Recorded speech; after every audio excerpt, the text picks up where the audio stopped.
Ladies and gentlemen, now it's too late with Alan Mosley. Guys, welcome back for another episode of It's Too Late. I am your host, Alan Mosley, joined as always, well, not always, occasionally, by the number 3 producer in late night. It's Sherry Voluntary. Sherry, how are you doing? And not only Sherry Voluntary, but also the resident lawyer of It's Too Late. It's Suzanne Sherman of the Wasatch Report. Yay. What the hell is going on? Hello there. This is too much. Suzanne's not even talking. Suzanne's already just... I am talking. Oh, there we go. Okay. Can you hear me? I can hear you now. Well, you just looked stunned, like, oh shit, the camera's on. Now what do we do? Well, that's always me. Yeah. She is new to this, you know. So anyway, the reason why we're doing the show tonight, as opposed to doing it live down at the studio in Columbia, is because I was thinking to myself, you know, no matter what we do, like anything we report at midday, like very likely won't be relevant come 9 o'clock Eastern time when we stream the show. And so me and Blake actually had a conversation this morning. Blake's not fired, so don't get the drinking game out. Blake isn't fired. But we had the conversation of, well, you know, what should we do? Should I come down to the studio? Should we do an episode and there be a chance that by the time, you know, I get back to Nashville, the episode's no longer really relevant because one state or another has been called or something to that effect. And, I mean, basically we decided on Blake's going to take a week off. So Blake is no longer with us. So let's get some F's in chat for Blake. But he'll be, but I just heard somebody go, "Aw." That was me. But Blake will be back next week. But in the meantime, we're going to try to soldier on. And I think this is probably the first time we have ever done this show where the women have outnumbered the men on the program. And you can, I mean, to be honest, I think you're the only 2 women that have been on the program. No, Trisha Stewart. There's been 3 women on the program, and 2 of the 3 are on the program right now. But you're all white. That's, yeah. But, yeah. So, I mean, you know. I'm just going to ask both of you this really quick before we go to our first commercial break and do our normal rigmarole. Do you have any opening remarks to add to the conversation that have nothing to do with the election? Sherry, you start. Thanks a lot. I want to know how I did, Unky Allen, on the introduction. You want to know how you did on the... You know, you did a really good job on the introduction, as a matter of fact. Yay! Last time I'm I kind impressed. of it. Yeah. No, I thought you did a good job. I was waiting to redeem myself. Well, so, I mean, with something like that, the conversation always is, should I try to emulate Blake exactly, or should I make it my own? I feel like you made it your own. Thank you. I tried. Yeah. You really owned tried. it, girl. Yeah. And okay, that was my contribution. Sorry. Suzanne, what is your contribution that has absolutely nothing to do with the election? Well, as you anybody that follows my show can notice that I have a different backdrop behind me. I am in Las Vegas. Behind me is Trump Tower. I am here for the world's largest karting race. Wow. And I'm drinking wine. I don't know if you drinking wine means that we're going to like get deplatformed off of Twitch or something. Does anybody know if that's allowed? Because, you know, like that's kids watch it and they play video games. I don't know if that gets us in trouble or not. It's grape juice. It's just grape juice. Yeah. We all know she likes to party, y'all. So come on.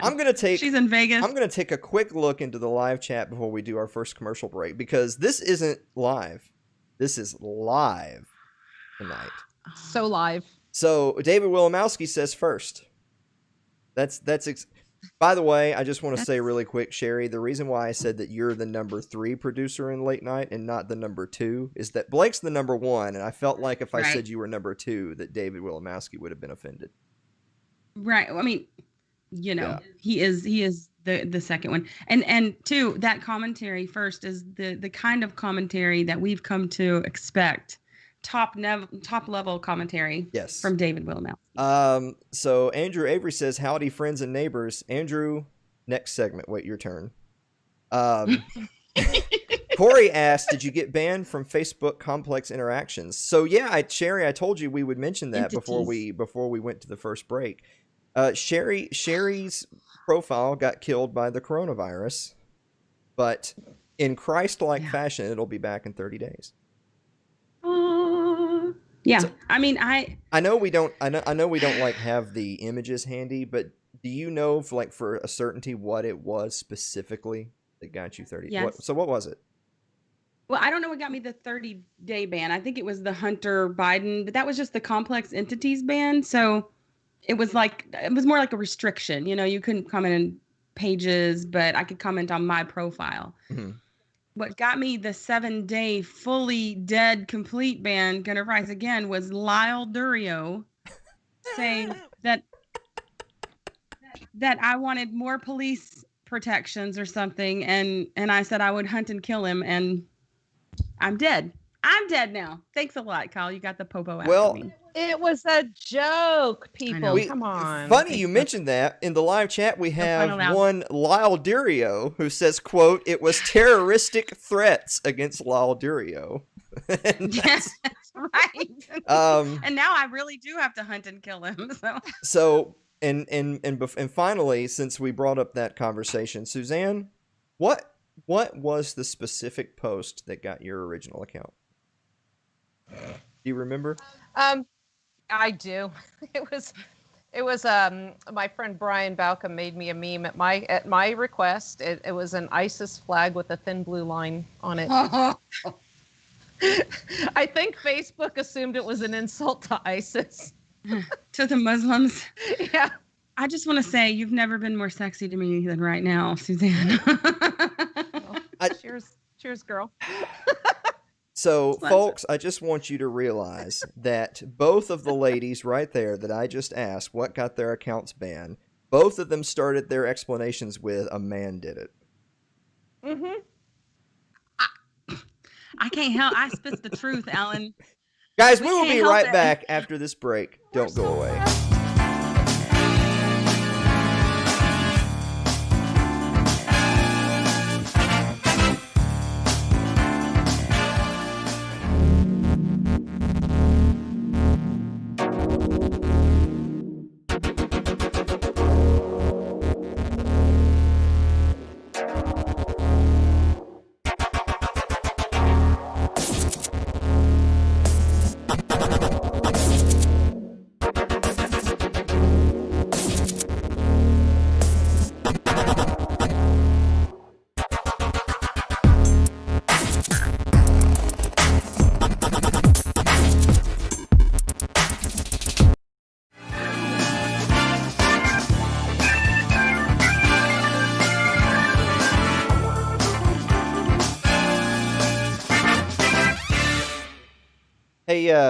Hey, Sherry. Yes, Alan. What time is it? It's time for Meme of the Week. So nice. This comes to us, by the way, from Derek Truesdale. "When you snuck into Gilmore Girls, Hacker Man." I know you don't like the meme, Sherry. I love this meme. By the way, I just want to mention I did get permission from Derek that what this proves is that Derek's been watching Gilmore Girls. So he has been. That's something for you and Derek to discuss on your next episode. We discussed it a little in the last one, but yes, we'll be discussing it this weekend probably because I called him up one day to get started, and I hear, but my period was last week, and. Oh, darling, it was Gilmore Girls. I'm like, what? What are you listening to? What is this? As someone, okay, so look, it's not that I'm a fan of Gilmore Girls. It's that Anna Kay loves Gilmore Girls. So I have seen on your fiance. I've seen a fair amount of episodes, and I got to tell you, I have never seen an episode where the dialogue was, and I quote, "But it's my period," and "Oh, darling." I have never once heard that on that program. Okay. It sounded like some cheesy Summer's Eve commercial or something, or, feminine products. I'm not into that kind of show, man. Speaking of not being into this kind of show, do you guys want to help me answer the viewer mail? Yes. Yes. I do want to say, by the way, before I hit the button, you guys don't get to answer viewer mail that you yourself sent in. Oh. Oh. Oh, well, mine's a serious question, so. Daniel Snowden writes, so what Alan's saying is, it's the girl's fault. Well, yeah. Right? It's always a woman. Yeah.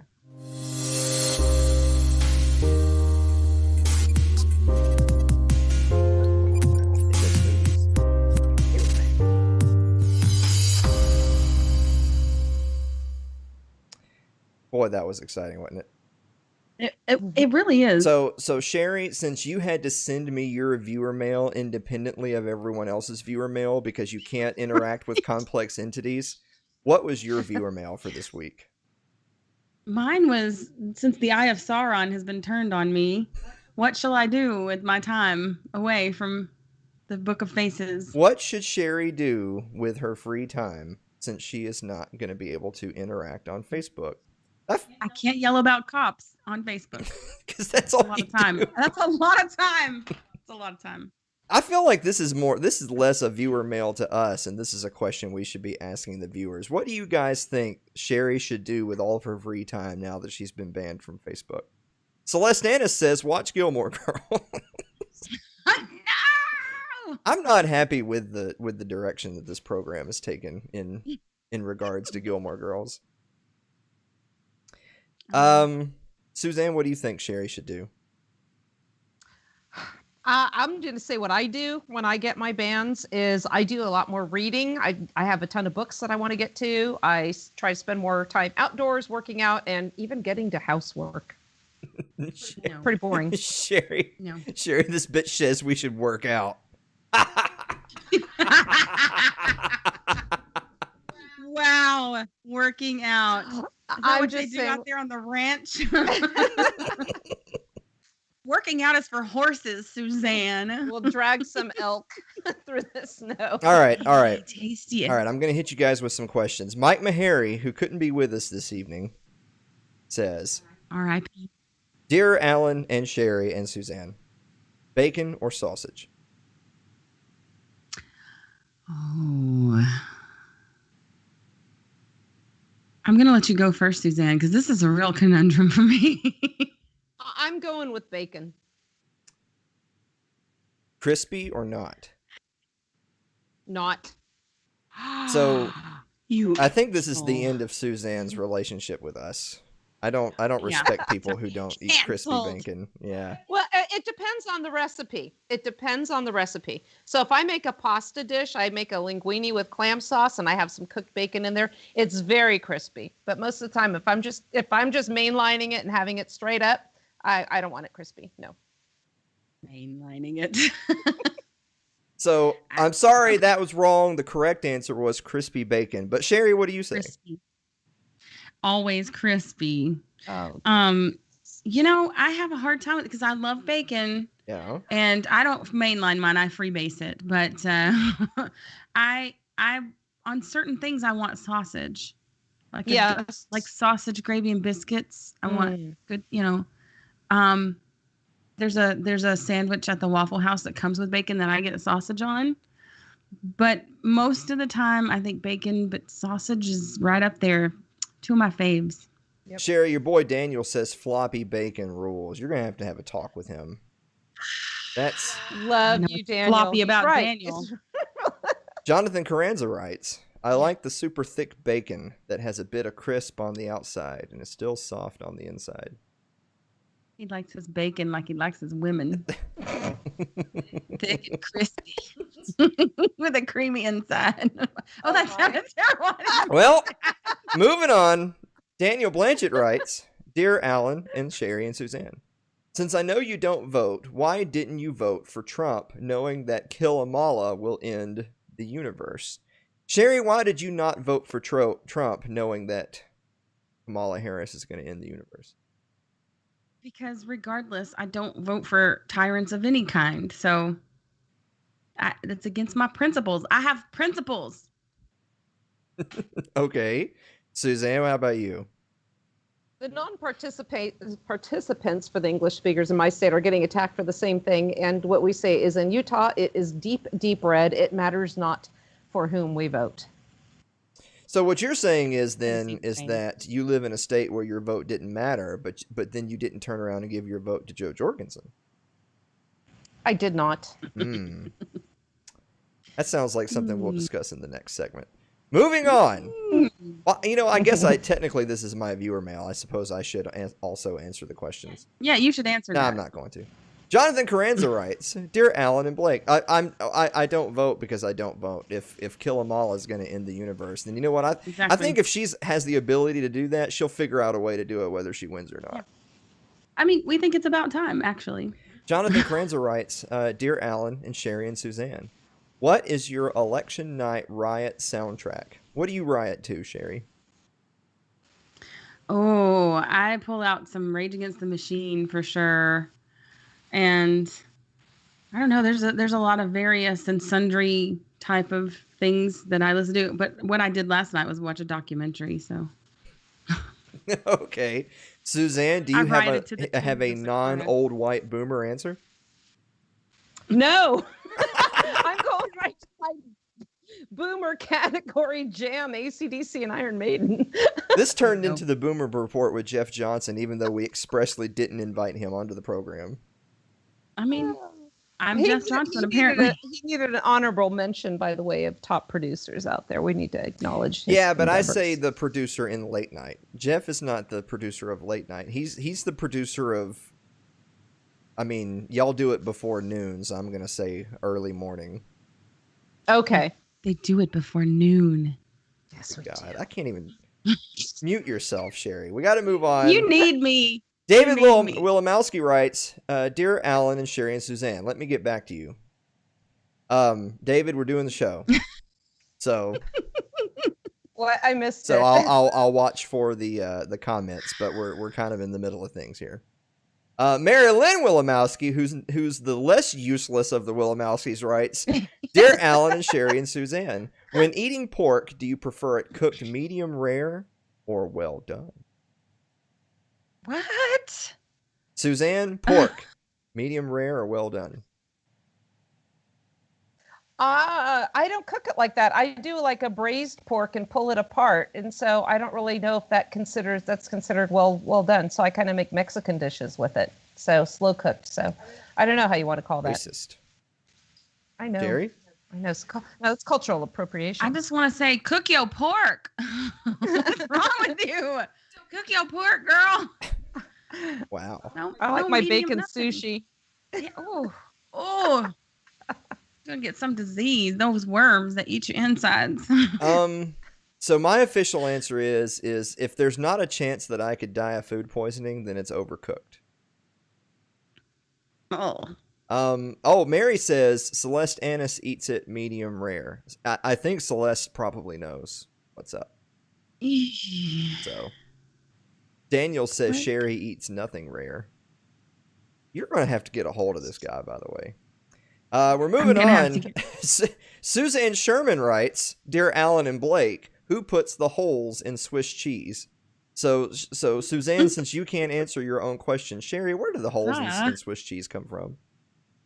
Haven't you ever seen the pictures of the little mouse sticking out of the Swiss cheese? Clay sent me that in response to my question. Yeah, 'Cause so now Clay I know. It's the little mouse. Yes, thank you, Clay. I'm glad you said little mouse and not little men. I mean, it could be little cheese men with little cheese shoes. Celeste Annis writes, "Dear Alan and Sherry and Suzanne, Moving on. would you prefer to visit an aquarium, a zoo, or a planetarium?" You go first. I love planetariums. I will probably be asleep within 5 minutes, just like when I go to a movie theater. You sit me down in a dark place, and I just get to look at I'm done. I'm done. But I love planetariums. What she says to all the boys too. Yeah. I'll fall asleep. I think, yeah. I like a zoo, but I really enjoy an aquarium, especially if they have like the soft music playing in the back. It's like, oh, I love that too. Yes. You go in the shark tunnel, and I mean, I think generally an aquarium because it's cool too in the indoors. This is the moment in the show that everybody realizes my guests are stoned out their goddamn minds. Not yet. Yeah, wait for it. I just want to take a quick segue to point out that there's entire trains of conversation going on in the live chat that have nothing to do with anything. Oh yeah, they're hanging out. So Daniel Snowden says us. the holes in cheese are caused by gnomes. Dan Roberts says cops shoot holes in the cheese, and Jonathan says, but the cheese isn't black. I love you people. You're my new favorite people. This is the type of people that follow this program. Clay Davis writes, Dear Alan and Sherry and Suzanne, supposedly or supposedly? Duh. Supposedly. So Clay, I'm actually going to learn you something. So the two ladies here are wrong, as women oft are. Particularly bad for Suzanne, because I thought she had an education. But, I mean, so these are actually both words. So supposedly is one supposed something. Supposedly something happened. So supposedly, Suzanne is not high. Not yet. Supposedly, because it's ably, means something that could be supposed. Does that make sense? Oh, yeah. So, use it in a sentence, Uncle Alan. Yeah, use it in a sentence. So here, I'm actually gonna pull up the reference that I used when I looked this up, because I wanted to be right. I'm betting Clay had no idea about any of this. No, Clay knows everything. Don't sleep on my boy Clay. All right. I'm saying I don't think he was asking the question. So supposedly is a real word and separate from supposedly. Supposedly means as may be conceived or imagined, and is the adverb form of supposable, which means capable of being supposed or conceived. On the other hand, supposedly usually means allegedly. So does that Right. Read the sentence. Okay, so here's because Merriam-Webster uses sentences from like the 1600s as opposed to just making up one from today.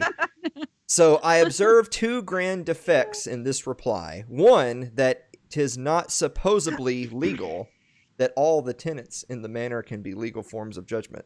So 'tis not supposedly legal. One could not suppose that it is legal. Supposedly like would be words. Suzanne is supposedly not high. Right. Able to be supposed is supposedly. Okay. So there you are then. I know you're both completely contented with that answer. Andrew Avery says that clears it up. Thank you, Andrew. Finally. Finally some class. I just heard a bunch of words. That was it. Just word. Andrew's only here, by the way, because he knows his pun is incoming, and after that, everyone leaves the show. Like, you guys know that, right? Yeah, we're waiting for that. All right. Pun of the week. Sure enough, who's next? Andrew Avery writes, Dear Alan and Suzanne and Sherry, is it time-consuming to swallow a wristwatch?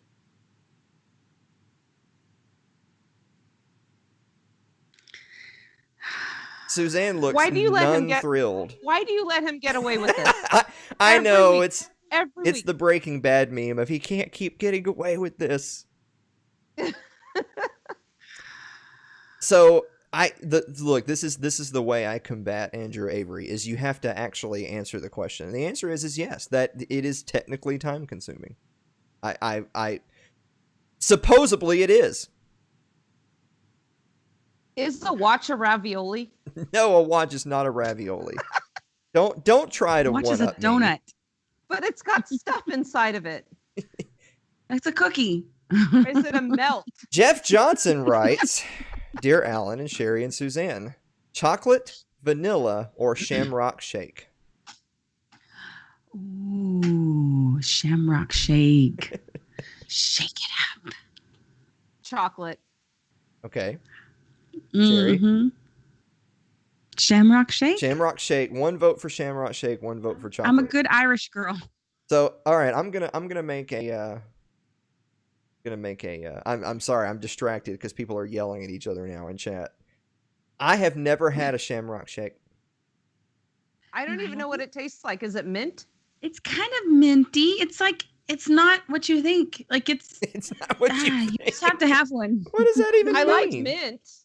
It's mint-ish. Like it's good. It's different. My favorite flavor is chocolate mint. So if they put some chocolate chips in there, I'd be down for that. But if it's mint-ish, what's the ish part? I don't know. We're halfway through the damn run-through of this people in episode, and we haven't even gotten to the next segments yet. This is Big surprise there. I know, right? It's like Blake is with us after all. It took 2 of us to make one Blake, though, and we haven't even gotten to goats. And finally, Jonathan Carranza also wrote, Dear Alan and Sherry and Suzanne, why? We'll tell you why right after we come back from the break. Don't go away.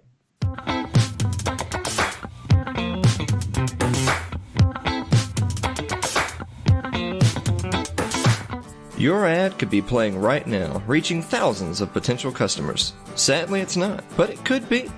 Find out how to be an advertised sponsor for It's Too Late with Alan Mosley. Email us at alan@funnybroke.com.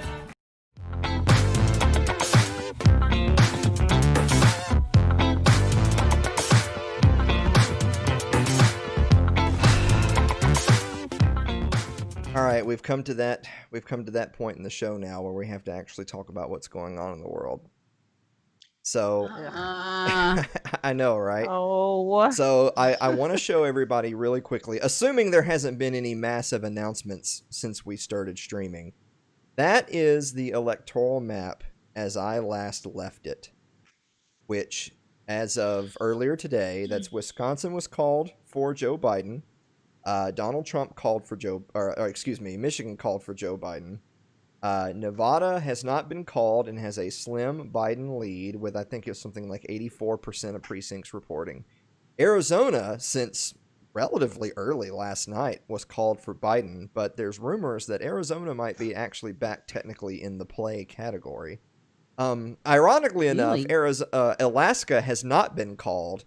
Now, one could say, well, Alaska's not super relevant to the electoral vote outcome, but it's just the fact that it hasn't been called, even though it's completely it's ultimately an uncontested race.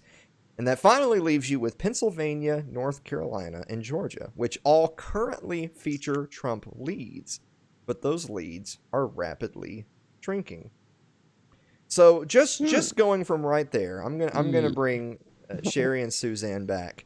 So, Sherry, I'm going to start with you. Now, you and I were talking late last night when the Vegas odds basically said, election's over, Trump's got it. I mean, something like a 70-point-something% chance that he has won re-election. And about 2 a.m., there was some chatter of the election officials might take a break and have themselves a little nap time because it's getting late, you guys. And we'll check back tomorrow. And I think we all probably went to bed about that point. We wake back up 3 a.m. and it has gone from Vegas saying Trump has got a 70.9% chance to be reelected to Biden has a 77.9% chance to have won the election. The fuck? Yeah, the old rope-a-dope, I'm telling you. So I see some people talking in the live chat. Daniel Snowden has pointed out that the Associated Press is now saying officially that Arizona is back in play. It has gone from being officially called to not being called. And how do you officially call it? And then Well, when the guy that you want to win is a little bit ahead, you call it. Now, I've got a girlfriend in Arizona who sent us a message before we went live who said that apparently there are 400,000 additional votes that need to be counted in Arizona. Wow, that's quite a bit. Yeah, Yes. I just wonder how they can officially call it with that many votes out. Like, it can't be official. Like, if it's official, then it's done. Like, I don't know. That doesn't make sense to me. Derek But Truesdale. it's government, so. Derek Truesdale in the Right. chat says Dems are more likely to mail it in, so it lags. Derek, we mail it in every single week, buddy. Have you not seen this show? Rock on. Yeah, right. So, Mary Lynn Wilimowski is calling me out. She says, "Did you just say fuck with Suzanne on the stream?" So, guys, everybody check out Suzanne Sherman's The Wasatch Report, which you can find. But in all Already seriousness, under threat. It's been under threat of being depublished at any I know. moment. So I'm going to Yeah. pull back up the electoral map, and I'm going to kind of give just a really quick rundown of sort of where we're at as of this moment, assuming this moment has not been already in the past. With the states that are currently called, Joe Biden has 264 electoral votes. Now, by the way, that's basing Arizona's 11 electoral votes going to Joe Biden. So Which if it's back could in go play, it really bye-bye. should be 253. But we'll leave it as Biden for now. Nevada has something around the area of a 7,500 vote lead, with 84% of the precincts reporting for Joe Biden. That's a very small lead with still plenty of votes left to count. However, officials in Nevada have just point blank said to the media, we don't really plan on releasing any more updates about our tallies for another day or two. So I just want to take a quick break right there to turn it back to Suzanne. Now, you and I were discussing this before the show about what is and isn't legal or constitutional versus maybe just what isn't prudent and efficient. So what were we discussing there? Well, what we were saying was, as we know, in Article 1, Section 4, the time, place, and manner of choosing the elections are the electors, the representatives in the Senate, is to be made by the state legislator. And what we're seeing in these states, particularly when before the Supreme Court last week, was Pennsylvania and North Carolina, whose I think it was the election committees, not the legislatures, had changed the voting laws in the state. So they changed the time, I think, of how long it would be till the ballots could be counted. Regardless, they changed it unconstitutionally. So the Supreme Court said, we're not going to address that until the time comes, put those to the side. But what you and I were discussing, and I asked the question, look, we know what Article 1, Section 4 calls for, but is there a deadline in which to count these votes? Because they could just drag it on. It comes to mind because I'm old. I remember Al Franken in Minnesota. He lost the election. They were about to call it. Wait. We need to miraculously, like a trunk full of votes, just of ballots appeared. And this is what was happening in my county, too, Summit County. They changed the law. Just Summit County, so this is not a state legislature doing this, to no in-person voting. Everything's done by ballot now. So all these ballots, millions of ballots, if you think across this continental landmass, are there to be harvested when the time comes when they're actually needed. In Summit County, my son had actually voted against a gerrymandering proposition. I did mine by absentee ballot, but he wanted to use the machine. About a month later, after the election was called, these guys came out to my house and said, hey, the machine malfunctioned. We are chasing votes. And they wanted him to go and vote what they hoped to be in favor of a gerrymandering initiative that would have resulted in something akin to what we ended up with in California. So what we had said was, is there a deadline that is mandated by the Constitution? We don't have an answer for that because I don't think there is one. I think that was assumed at the time was the states would behave in a manner in accordance with fundamental fairness. Cough, cough. Well, there's kind of two different aspects of that are sort of differentiated. One being that, okay, by the letter of the law, maybe we don't have a firm agreed upon deadline for the counts. However, the polls close though, right? So you're treading a thin line between when the counting happens and when it's due versus, are you allowing people to continue to put in ballots and get votes counted after the polls close, which means they should no longer be valid from that point. Now and there was actually an announcement in the news that the U.S. Postal Service, of course, at this point, guys, obviously we're sort of anticipating some battles in court, and one of the interesting conversations is if there are mobilizations on the ground for either campaign, but let's be honest, we're talking about the Biden campaign here, that is going out and harvesting ballots, as you put it, which is an interesting way to put it. We'll get to that in a second. Then if those ballots had not been officially delivered or post-dated by the time the polls closed, then should they be counted? Aren't those late, and therefore they shouldn't be admissible?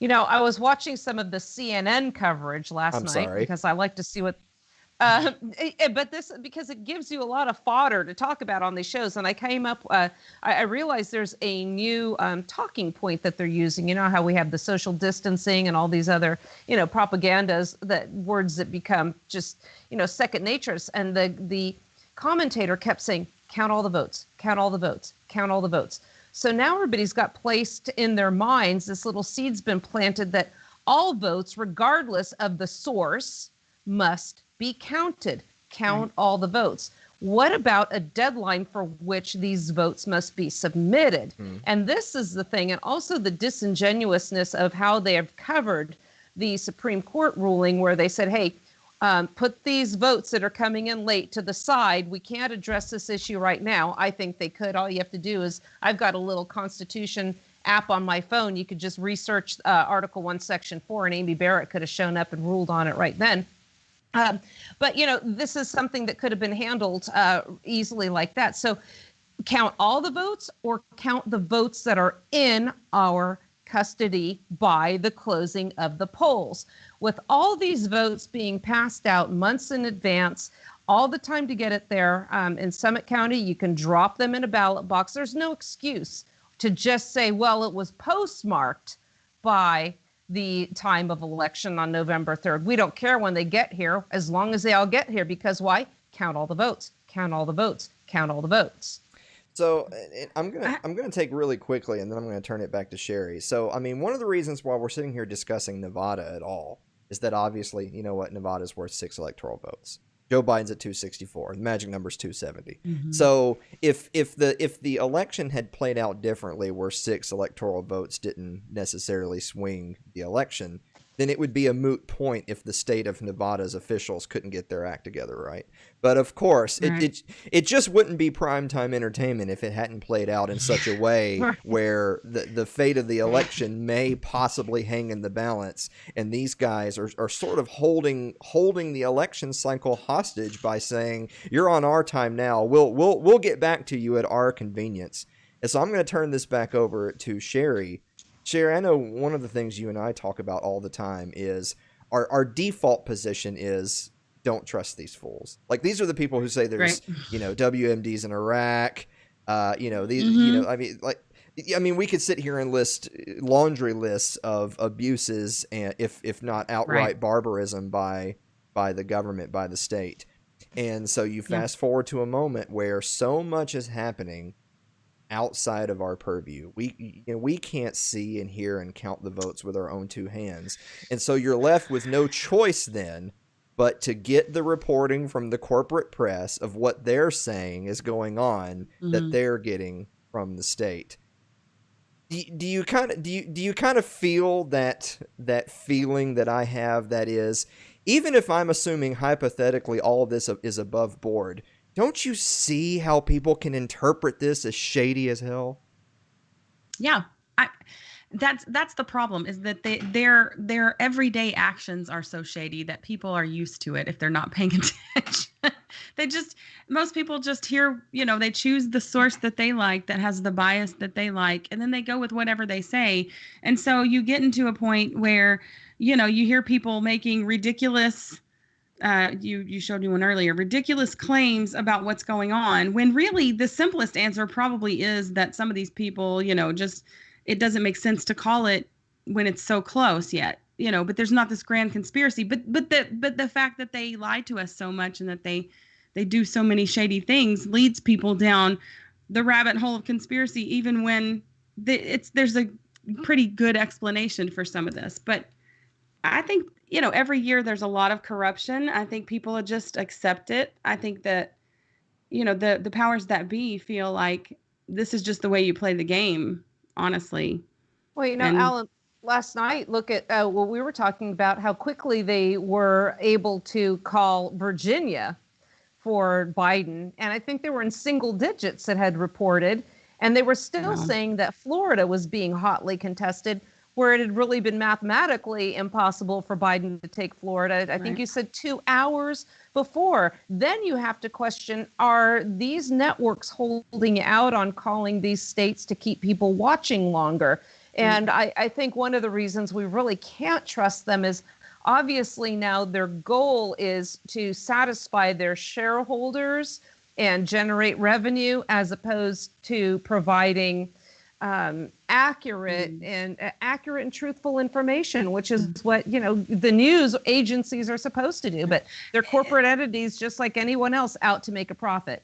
And two, with the time difference between sea to shining sea, you can really skew polls. I think that has a lot to do with it too. How they talk about what's happening in the state like Florida can really affect how people out in, if they're calling all these states for Trump or for Biden, that's a lot of people that haven't gone to the polls yet might go, well, you know what, I'm not even going to bother because this is, it's done. Worked a long day. It's over. Why would I want to go and stand in line if you're voting in person? I'm tired. I've been working all day. Sure. It's already done. Right. And then the other problem I see with the way that they speak about things is that it gives people this, it's like where they often will put something on the front page that they know is blatantly not true. It's a headline that's just skewed in some direction, and then a couple days or a few weeks later they bury the reprint, and the apology or whatever. They bury that in the paper so people don't see it. So there's all this, like, to use a phrase, fake news out there,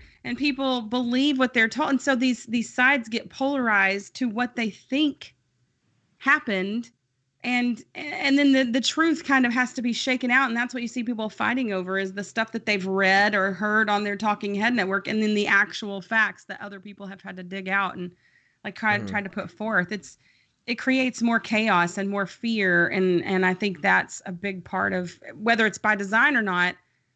I mean, I think it is, but it's certainly not helpful for people. So I'm going to take one last look at the electoral map before we go to the commercial break. Just kind of for people who have sort of tacitly been keeping up with the news, but haven't really been following the results minute by minute. So basically, this is where the election sits. Wisconsin, Michigan, Pennsylvania, North Carolina, and Georgia had all at one time leaned Trump to varying degrees.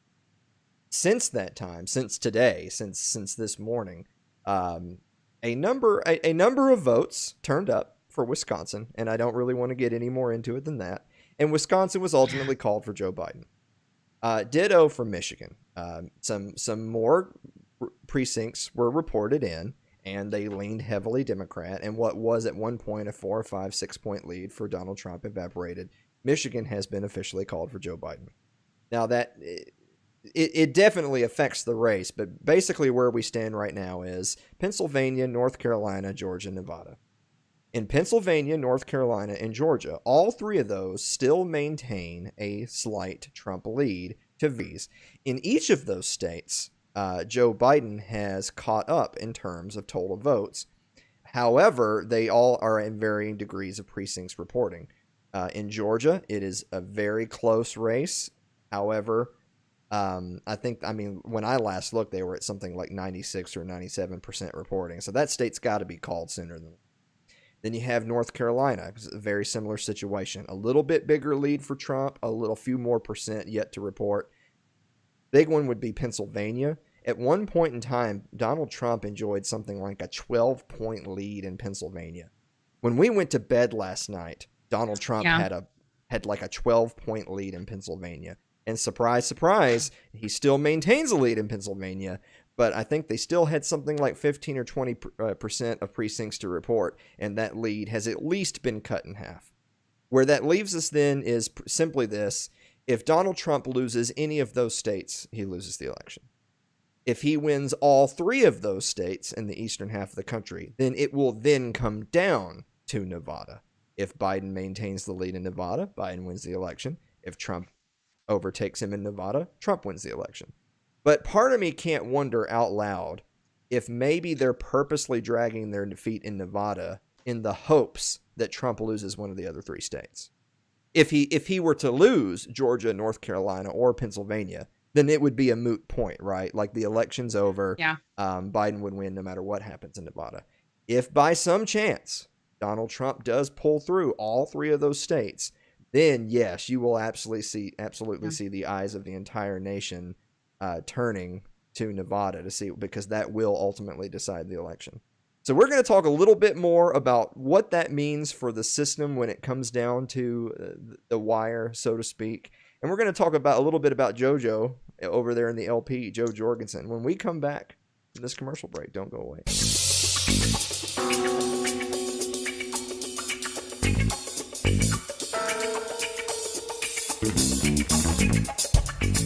If you're enjoying tonight's show, consider supporting the program by becoming a member of our Patreon.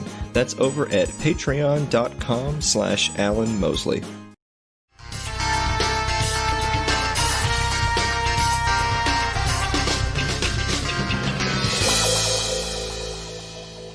Guys, welcome back to It's Too Late. I'm your host, Alan Mosley, joined this evening by my good friends, Sherry Voluntary and Suzanne Sherman. Wanted to mention really quick before we get carried away into some of the silver lining and the good news of some of the results from yesterday evening. Yikes. Yikes for the Libertarian Party. As we all know, the Libertarian Party, in order to really make any headway in national politics, they must reach a total popular vote of 5%. Sherry's got it. They're always going for 5%. Now, look, I certainly don't endorse the system. I don't really endorse anyone voting for anybody. That's what being an anarchist is all about. With that said, I understand the system is obviously not fair, and the fact that you're having to jump through hoops at all is difficult. But that's the system we, hard quotations, have. And a third party needs to reach 5%. That's the goal. Gary Johnson and Bill Weld, back in 2016, got 3.27% of the vote. And I think you'll remember yours truly, and I know you guys as well, said they're going to try to spin that as a victory. Hey, look, you guys, look how many votes we got total, like just sheer number of total popular votes. But that's such a cop-out. The goal was 5%, and you sold your soul to the devils to have a couple of ex-Republican and Democrat governors on your quote-unquote third-party ticket. And they only got 3.27%. Yours truly also said, you know what? I bet Joe doesn't even do half as good as that. I bet she doesn't even do half as good as that, and then I bet the LP will work overtime to try to spin that as somehow being a victory. Sherry, I was wrong. She didn't even just do half as good as that. She only got about 1/3%. 1.1% of the popular vote compared to Gary's 3.27. Sherry, as someone who is a little bit more familiar with LP circles, are they the big mad? Well, since I don't exist anymore on Facebook, I'm not sure. You know, I've seen a lot of people just kind of be like, well, yeah, there it is. There you are then. Like, yeah, I haven't really seen a lot. I've not been on very much, but I haven't seen too many people all that mad about it. Now, I'm sure there's some of the hardcore, the JoJo people who every time, you post it on Facebook or something about, voting is violence and it's stupid, but not for JoJo, right? Like, no, even for her, guy, like even for her, it's sad to see because there are a lot of really bright and talented people in the LP and they work really hard. I'm not going to say they don't. But the battle is just so uphill and it's so off the libertarian message. Like it would be so much better. I don't know if you want to go into that, but it just seems like, if you really believe you can change it from the inside, then you should do it through one of the duopoly parties, because they make it so difficult for any third party, candidate. If you're going to go that route, I mean, or you could be libertarian and not. So, well, my biggest criticism, I mean, I have a lot, but my biggest criticism is specifically going into what I kind of felt was going to be the result, the unfortunate results for the LP, is a honest organization having suffered such a catastrophic evening as they had, because I'm sorry, 1.1% is a joke. It's a joke. Pretty bad. An honest backwards. organization would take some time to self-reflect, would consider, have we misstepped? Have we left some people behind? Did we do things the right way? Or were we a bit too concerned with building coalitions that we lost? As they say, speaking to the choir. Well, sometimes you got to speak to the choir. Sometimes you got to remind people that you're on message, right? And I feel like we both agree that they've really struck out there. But my fear, and one of the many reasons why I disagree with the LP, is I don't think any of that's going to happen. I think that they're going to say, well, it's just America's just too racist, or they didn't want a woman. That must be it, of course. It can't be any of their own messaging. With that said, Suzanne, whether you're a Bidenite or a Trumper or none of the above, there was a little bit of silver lining from some of the polls yesterday. Yeah. So what's the good news? Was. The good news is, and this, again, going back to Joe, I don't think you're going to find any national solutions if you're trying to seek out a scratch and claw for a little bit of liberty. But there's something that happened in Portland, Maine yesterday. So again, try and look to the states first, and then also in your own local governments. Voters in Portland, Maine yesterday approved a measure, to ban government use of facial recognition technology in the city. And this was a question B. It was passed by 65% to 35% margin. And under this law, and by the way, I got to credit Mike Meharry for writing this in another article we're going to refer to about marijuana. And he says, under the law, no city official or employee shall obtain, retain, access, or use any facial recognition technology or information provided by any facial recognition technology here. So the council passed a similar measure in August, but it didn't have any enforcement mechanism. This is what's really interesting. Under this law, any person who can prove that they were surveilled in violation of this law can collect a $1,000 minimum in civil fees. And the ordinance also includes a process for suspending or terminating a city employee who violates this law. Goodbye, qualified immunity. I absolutely love this. So there are other cities too who have worked against facial recognition. Berkeley, California, I think Oakland, San Francisco. Now the conservatives will go, oh, that's wrong, all the libtard, cities. But freedom is what freedom is. I don't care if you don't like who's governing these cities. This is really good. And what's important is this has an impact on federal programs. So there was a report that he cites in here that the federal government has turned state driver's license photos into a giant fake facial recognition database. And this puts everybody under virtually every driver in America under perpetual police lineup. But the article here is, again, it's under the 10th Amendment Center. Mike Meharry wrote it. And it really shows that by states and municipalities prohibiting this type of technology, this really throws a wrench in this nationwide government surveillance program where we're all pretty much under a perpetual police lineup.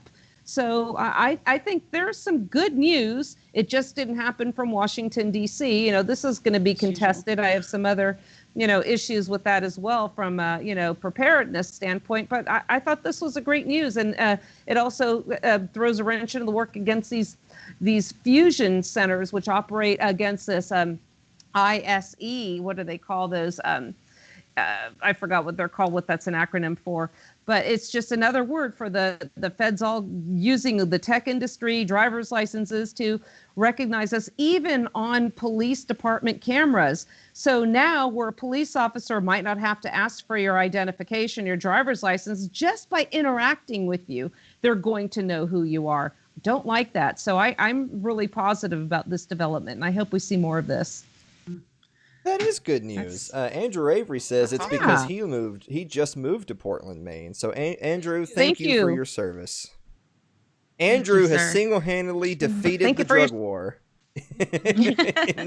And as a non-voter, that's one good thing I see in local voting anyways, in that way, is that you can at least send that message. Like the federal government might come in and roll you over the way things are right now, but at least people are being able to say, we're going to assert our right to not be infringed a little bit. At least we're saying we don't like this. That's really great. It sends a message maybe to other people who are kind of, on the fence about how much security versus how much liberty they should have. I want to say something too about voting. There are times when, if you do decide to vote, you are not imposing your will upon somebody else. If you are saying, I don't think the government should come down on you for behavior that hurts no one. So in the state of Utah, we have just come up with Prop 2, which is medicinal marijuana. But other than that, the state and law enforcement of Utah is very, very much participating in the war against a plant, which is ridiculous. So we did have a candidate. Say what you want about the Libertarian Party, but we did have a Libertarian who is against the war on drugs running for our state attorney general. Snowball's hell and chance of winning. The person did not, as well as a Libertarian governor. So do I know that vote is going to have an impact in the count? No, but I'm sending a message to the government of Utah. You know what? People that are sick and tired of this drug war are going to let you know. And that's one way of doing it. It's not saying I want money from somebody else's pocket to pay for a program of mine, but I am saying I want you to leave people the hell alone.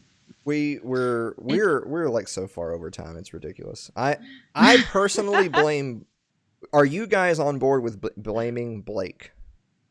Yes. Okay. Yeah. As long as we're all on board with blaming Blake, we're going to take our final commercial break, and when we come back, I actually have a little update from Clay Davis. Don't go away. We'll be right back.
Like our Facebook page. It's facebook.com/AlanMosleyTV. You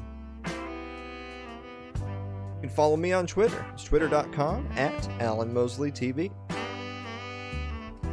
Subscribe to our YouTube page. It's youtube.com/AlanMosleyTV. So, Suzanne, ISE, according to Clay Davis, is information sharing environment. Which, what better way to describe this program than an information sharing environment?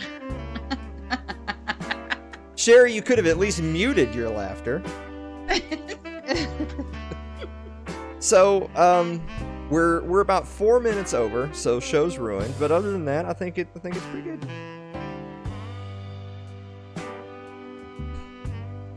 Well, Alan, Suzanne. there is just a little bit more freedom that came about. And I'm going to just run through this really quick.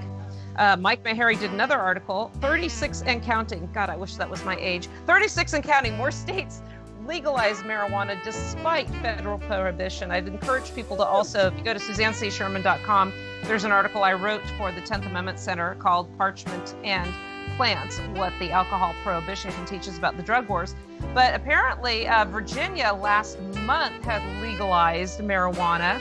Also, Mississippi and South Dakota became the 35th and 36th states to legalize marijuana. Also coming up, Arizona legalized it for 21 years and up. Montana, New Jersey, in the works. New Hampshire and New York. Cuomo sees it as a way to generate revenue. And as we all know, the reason they're going along with this is to generate revenue. The point being, the Controlled Substances Act, federal law, criminalizes the use, growth, distribution of this plant. So now we've got 36 states who've thumbed their nose at the feds. The feds simply cannot enforce this. So again, rather than seeking decriminalization or of my choice as opposed to legalization, because then they set up bureaucracies and taxes and revenue generating schemes. But rather than seeking that kind of redress at the federal level, nullification is just a great remedy to ignore the feds. And I think we're going to see a lot more of this, depending on what happens with this Biden, or I should say upcoming Harris administration. Another thing states start needing to think about is secession. Do these states who have been bamboozled now because of election frauds really want to be ruled by Kamala Harris? No, I don't think anyone. I don't think the Democrats want to be ruled by Kamala Harris. That's why they didn't vote for her in the primaries. 1%. Sherry, I'm sorry, Suzanne just took almost the entire finale, so we have to almost go to the credit. Sherry, where can people follow Sherry Voluntary when you are done being banned? On Facebook at Sherry Voluntary, on Twitter at Sherry Voluntary, just about anywhere at Sherry Voluntary. At Sherry Voluntary and SuzanneCSherman.com. For the Wasatch Report and Political Threat Podcast, Red Hot Chili Prepper, articles, all that good stuff. Guys, thank you so much, and we will see you next week.